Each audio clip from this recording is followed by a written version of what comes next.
கொசுவுக்கு பயந்து கோட்டையை விட்டு ஓடுன கதை கேள்விப்பட்டிருப்பீங்க. இங்க பாருங்க, இந்த விஷயத்த நெறைய பேர் பார்த்திருப்பீங்க. டிவி, அதுக்கப்புறம் பார்த்தீங்கன்னா, மொபைல்ல இருக்க செல்ஃபோன் மூலமாவே இந்த செய்தி நெறையா வந்தது. மதுரை மாவட்ட போதைப்பொருள் தடுப்பு சிறப்பு நீதிமன்ற நீதிபதி ஹரிஹரகுமார் இல்லத்திற்கு போலீஸ் பாதுகாப்பு. எதுக்குன்னு தெரியுமா? கஞ்சா கடத்திய வழக்கில் சகோதரர்கள் 3 பேருக்கு தலா 12 ஆண்டுகள் சிறை தண்டனை விதித்தார். அதுக்காக இப்ப என்ன பண்ணியிருக்காங்கன்னா, கொலை மிரட்டல் நீதிபதி வீட்டுக்கு பாதுகாப்பு. மதுரை மாவட்ட போதைப்பொருள் தடுப்பு சிறப்பு நீதிமன்ற நீதிபதி ஹரிஹரகுமார் இல்லத்திற்கு போலீஸ் பாதுகாப்பு.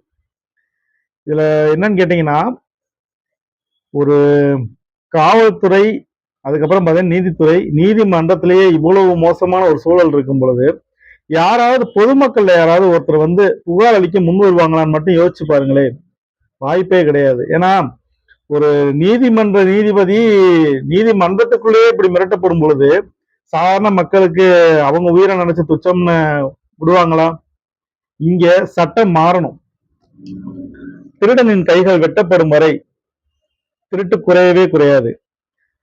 கற்பழித்தவன் ஆணுறுப்பு வெட்டப்படும் வரை கற்பழிப்பு குறையவே குறையாது. இந்த மாதிரி ஒவ்வொன்றுக்குமே ஹிட்லர் கொடுத்த தண்டனைகள் மட்டும்தான் எனக்கு மைண்ட்ல ஓடிக்கிட்டே இருக்கும். அதாவது ஒரு குற்றம் குறையணும்னு நினைச்சா அந்த தண்டனை கடுமையா இருக்கணும். சிம்பிளா யோசிங்க பார்ப்போம். குற்றவாளிகளுக்கு கடுமையான தண்டனை கொடுப்பதில் என்ன தவறு?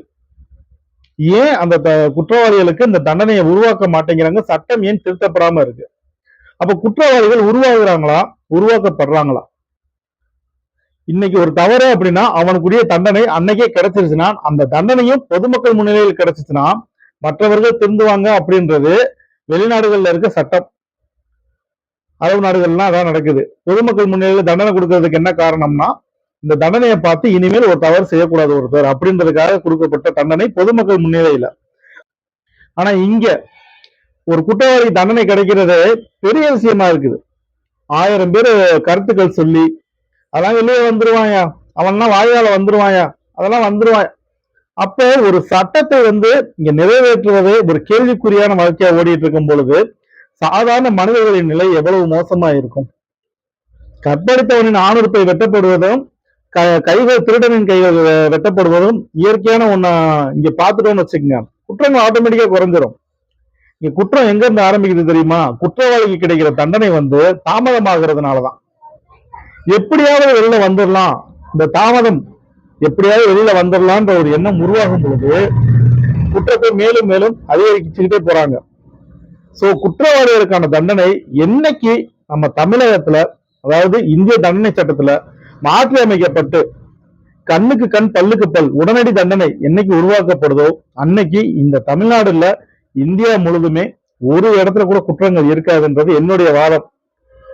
சப்போஸ் இந்திய தண்டனை சட்டம் மாற்றி அமைக்கப்பட்ட என்ன நடக்கும்னு நினைக்கிறீங்க? குற்றவாளிகள் இருக்க மாட்டான்.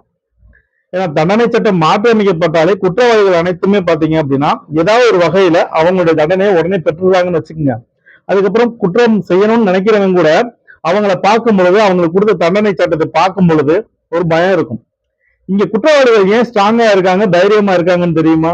அதுக்கு காரணமே இந்திய தண்டனை சட்டத்துல இருக்கிற ஒரு சில விஷயங்களை வந்து பயன்படுத்தி வெளியில வந்துடலாம் அப்படின்ற ஒரு கருத்து நிலவரதுதான் காரணம். அந்த கருத்தை உருவாக்குறது யாருன்னு கேட்டீங்கன்னா வழக்கறிஞர்கள் தான். இங்க நம்ம போய் பார்க்கும் பொழுது நீதிமன்றத்திலேயே குற்றவாளிகளுக்கு ஆதரவான வழக்கறிஞர்களும் இருப்பாங்க, எதிரான வழக்கறிஞர்களும் இருப்பாங்க. இப்ப இங்க பாருங்களேன், ஒரு குற்றவாளியை காப்பாத்துறதுக்கு வழக்கறிஞர் எதுக்கு? குற்றவாளினா குற்றங்களை ஒப்புக்கொள்றதுக்கு முன்னாடியே தெரிஞ்சிருக்கும் இதுதான் அவங்களுடைய குற்றம்னு. அதை அவங்க ஒப்புக்கொள்ளாட்டியும் அதற்கான தண்டனைகள் கிடைக்கணும் அப்படின்னது வக்கீலின் வாதமா இருக்கணுமே தவிர அவங்களை வெளியில கொண்டு வரதுக்கான வாதாடுறதுக்கு ஒரு வக்கீல் தேவையா? கண்டிப்பா கிடையாதுல்ல, தேவையில்லை தானே. ஆனாலும் ஒரு வழக்கறிஞர் இருக்காங்க. ஏன் நம்ம சட்டத்துல குற்றவாளிக்கே ஒரு வழக்கறிஞர் இருக்கும் பொழுது குற்றவாளிக்கு கடுமையான தண்டனை கொடுக்கறதுக்கு ஏன் சட்டத்தை மாற்றக்கூடாது? அப்படி ஒரு கடுமையான சட்டத்தை கொண்டு வந்துட்டாங்கன்னா எல்லாத்துக்குமே கடுமையான சட்டம்.